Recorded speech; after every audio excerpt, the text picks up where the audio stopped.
बोलो जयकारा, बोल मेरे श्री गुरु महाराज की जय। सौभाग्यशाली प्रेमी गुरुमुखों, संसार के अंदर भगवान संत महापुरुषों का अवतार लेकर संसार में आते हैं और जो भी जीव उनकी चरण शरण में चला जाता है उनको संसार के भी सुख सारे देते हैं और परलोक के भी सुख देते हैं। क्योंकि वो जैसे कि एक बारिश हो रही हो और छाते के नीचे कोई भी आ जाए और सब बारिश से भीगना बंद हो जाते हैं, सो ठीक रहते हैं। ऐसे ही संत महापुरुषों की शरण में जो भी चला जाता है और उसका कल्याण हो जाता है, उसको संसार के भी सुख मिल जाते हैं और परलोक के भी सुख मिल जाते हैं। अब एक बार एक आदमी ट्रैवल कर रहा था बस के अंदर। जब ट्रैवल कर रहा था तो देखा कि और भी लोग बैठे हुए थे उस बस के अंदर। अब जिस जिसका बस स्टॉप आ जाता वहाँ पे वो उतर जाता। अब उसने जब देखा कि वो उतरने लगा तो उसने देखा जब उसका भी स्टॉप आया तो उतरने लगा तो देखा कि सामने एक किताब पड़ी है। उसने बोला, भाई ये तो किताब कोई भूल ही गया है, देखे क्या है। उस किताब के ऊपर लिखा था श्री अनंत संदेश। अब उन्होंने बोला कि भाई ये तो कोई धार्मिक किताब है, चलो उठा लेते हैं, कोई है नहीं, देखते हैं। जब किताब को उठाया तो उसका जैसे ही पन्ना पलटा तो उसके अंदर आगे क्या लिखा हुआ था, अंदर से आत्मा की आवाज। तो उसने सोचा ये तो कोई खास ही किताब है, इसको पढ़ूंगा मैं। वो अपने साथ ले गया और वो क्या करता था, वो शूज पॉलिश का काम करता था, जूते पॉलिश करता था। अपना करता रहा, अपना काम भी करता रहा, उसका ध्यान उस किताब में रहा। जब वो किताब घर पे ले गया तो उसको पढ़ा तो उसको बड़ा आनंद आया और उस किताब के अंदर सारा कुछ लिखा हुआ था कि श्री अनंतपुर आश्रम कैसा है, उसके अंदर क्या क्या होता है। वहाँ पे ऐसे ऐसे लोग आते हैं और वो तो एक सचखंड है। वहाँ पर लंगर फ्री मिलता है और रहने के लिए फ्री मिलती है जगह, और साथ में भजन मिलता है, सत्संग मिलता है, रूहानी शक्ति मिलती है। उसके अंदर और भी बहुत सारी चीज़ें लिखी हुई थी। तो वो जो जूते पॉलिश करने वाला था उसके मन के अंदर विचार आया कि भाई मैं भी क्यों ना श्री अनंतपुर जाऊं। जैसे तैसे करके वो भी अनंतपुर चला गया और जब वहाँ पे गया तो उसने क्या देखा कि वैसे ही जाके इतना खूबसूरत है, इतना खूबसूरत है, और उसे ऐसे फीलिंग हुआ कि यहाँ तो मैं पहले भी आया हुआ हूँ। और जिधर जाए फिर उसके ध्यान में आया इधर तो ये भी होना चाहिए, तो जब जाए तो वहाँ पे भी है, वैसा ही है। तो वो बड़ा सोच में वो पड़ गया कि मैं तो कभी जीवन में यहाँ आया ही नहीं। मैं तो बचपन से जब से होश संभाली तो शूज जूते पॉलिश ही कर रहा हूँ। अब वो बड़ा वहाँ पे आनंद उसको आया। कुछ दिन रुका वहाँ पे, 2-4 दिन, और फिर वापस आ गया।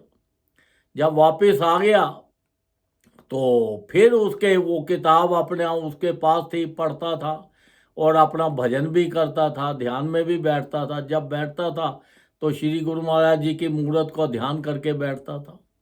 तो जब वो करता रहा तो फिर उसके मन में विचार आया कि मैं क्यों ना नाम ले लूं।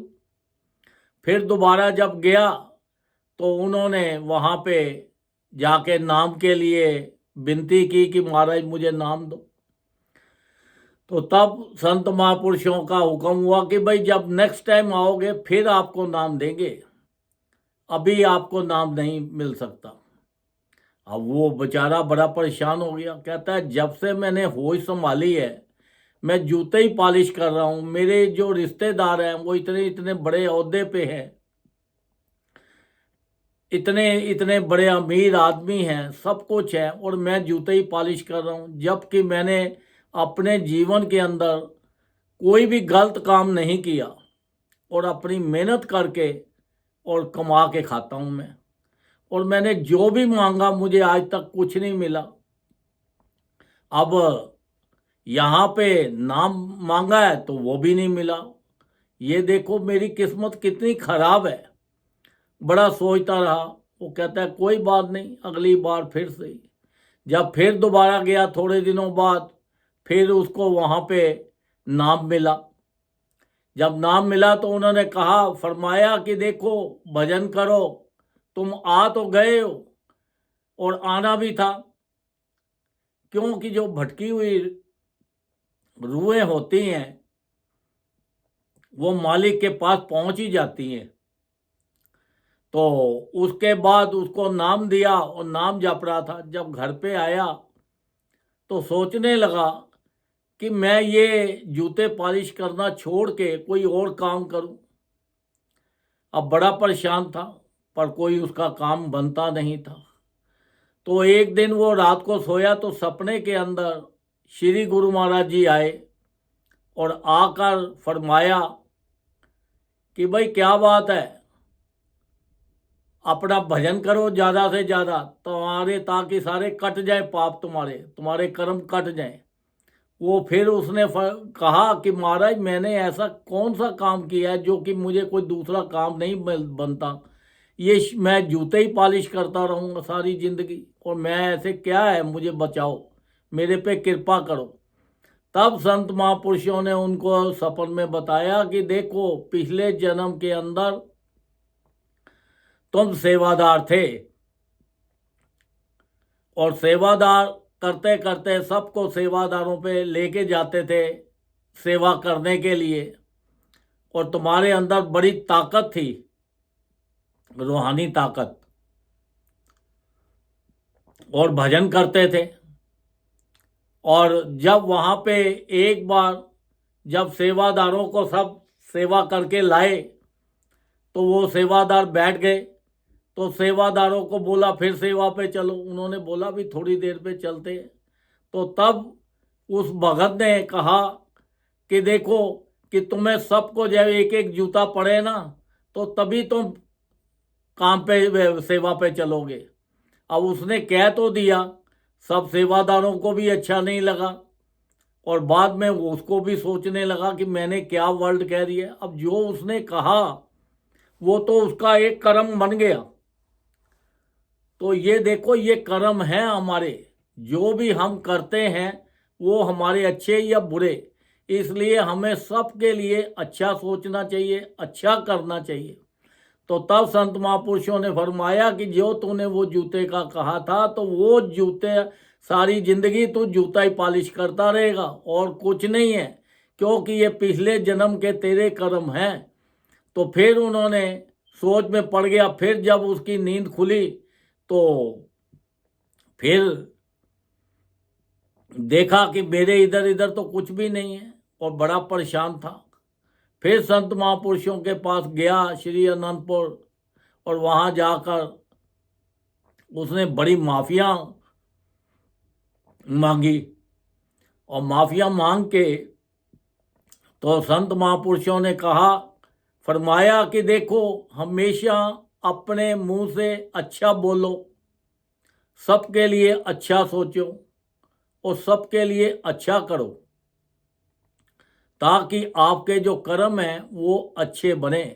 क्योंकि ये सारा जो भी है, कोई अमीर है, कोई गरीब है, कोई बहुत अमीर है, तो ये सब उनके अपने कर्मों का फल है। किसी को देख के जेलस मत करो, किसी को देखकर दुखी मत हो वो कि देखो उसके पास तो इतना है मेरे पास नहीं है, वो कितना तंदुरुस्त है मैं बीमार क्यों हूँ। ये सारे जो भी कुछ है हमारे संसार में, हमारे जीवन में आता है, ये सारा कुछ हमारे कर्मों के मुताबिक है। तो इसलिए हमारे ऊपर देखो संत महापुरुषों ने कितनी अपार कृपा की है कि देखो हमारे लिए उन्होंने 5 नियम बना दिए हैं, श्री आरती, पूजा, सत्संग, सेवा, सिमरन और ध्यान। जो श्रद्धा सहित करे निश्चय हो कल्याण। वो कहते हैं जिस परिवार के अंदर ये 5 नियमों का पालन होगा उस परिवार के अंदर भी हर तरह से खुशियां ही खुशियां आएंगी।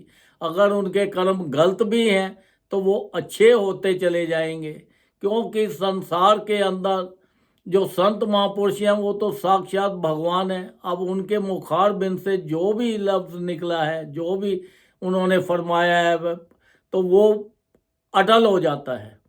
तो उनके पास जाने से देखो हमारी हर तरह से दुख तकलीफ दूर हो जाती है। हम 84 लाख योनि में कितने दुख है वो दुखों से बच जाते हैं। हमारे लिए परलोक के रास्ते खुल जाते हैं, वहाँ पर खुशियाँ ही खुशियाँ होती है। तो देखो इतनी अपार कृपा संत महापुरुष हमारे ऊपर करते हैं, तो हमें उनके हुक्म में चलना है, उनका हुक्म पालन करना है। और ये ध्यान रखना है कि हमें संसार के अंदर जो उन्होंने नियम बनाए हैं उन नियमों का पालन करना है, ज़्यादा से ज़्यादा भजन करना है, ज़्यादा से ज़्यादा नाम जपना है।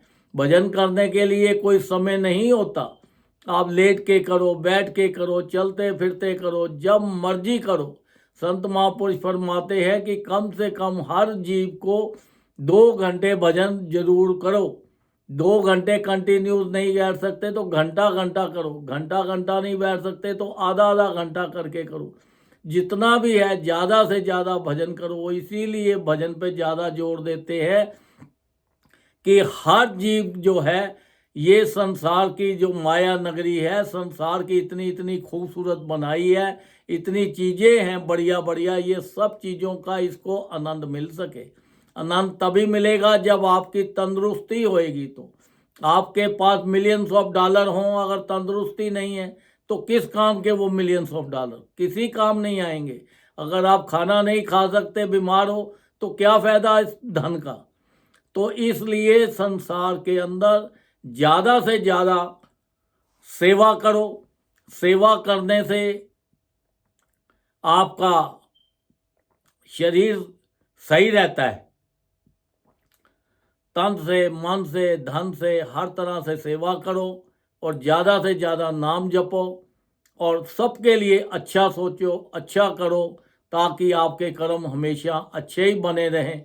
और उस परमात्मा का जो भी उन्होंने नियम बनाए हैं उन्होंने उसका पालन करें, उनके हुक्म में चले, ताकि हमारा लोक भी सुखी हो जाए और हमारा परलोक भी सुखी हो जाए और हमें ये संसार के जितनी खुशियां हैं ये सब खुशियां मिले। संसार के भी काम करते रहो, संसार के, क्योंकि बिना काम के गुजारा नहीं है। क्योंकि ये कर्म है हमारे, जो हम काम है ये कर्म है। जितना हम काम अच्छे करेंगे उतना हमें सुख ज़्यादा मिलेगा, उतनी ज़्यादा खुशियाँ मिलेंगी। संसारी काम करते हुए हमारा जो ध्यान है, हमारा विचार है, वो उस परमात्मा की तरफ रहना चाहिए। हर वक्त भजन करना चाहिए, क्योंकि ये मनुष्य देह हमें बड़ी मुश्किल से मिली है, बड़े थोड़े से टाइम के लिए मिली है, इसका कोई टाइम नहीं है।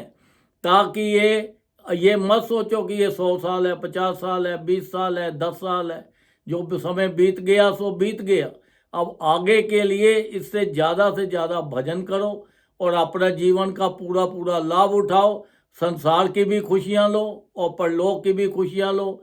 ये सांसारिक दुखों से भी बच जाओ और 84 लाख योनि के जो दुख हैं उनसे भी बच के। तो आपके ऊपर संत महापुरुषों की इतनी अपार कृपा हुई है, तो इस कृपा का पूरा पूरा लाभ उठा के अपने जीवन का कल्याण करो और नाम जप के अपना लोक और परलोक दोनों सुखी करो। बोलो जयकारा, बोल मेरे श्री गुरु महाराज की जय।